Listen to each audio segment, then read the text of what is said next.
Hello friends, మీరు చూస్తున్నది బెజవాడ. ఇదే మా ప్రకాశం బ్యారేజ్. చూసారా ఎంత అందంగా ఉందో. మేము ప్రకాశం బ్యారేజ్ నుండి విజయవాడకి వెళ్తున్నాం ఏదైనా సరదాగా తిందామని.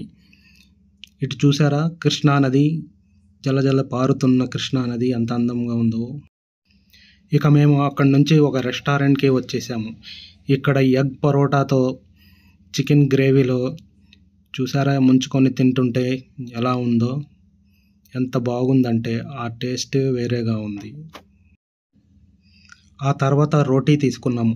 రోటీతో పాటు చికెన్ కర్రీ కూడా తీసుకున్నాం. చికెన్ కర్రీలో ఇలా ఒక ముక్కలు ముంచి ఆ పక్కనే ఉన్న ఉల్లిపాయ, కొత్తిమీర, కారంతో పాటు అలా నోట్లో పెట్టుకుంటే కరిగిపోయింది. ఆ తర్వాత వెంటనే బిర్యానీ ఆర్డర్ చేసాము. చికెన్ బిర్యానీ రానే వచ్చింది.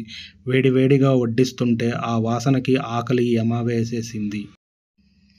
ఇక ఆకులో అన్నం పడ్డాక మేము ఊరుకుంటామా, వేడివేడిగా కట్టా వడ్డించేసుకున్నాము.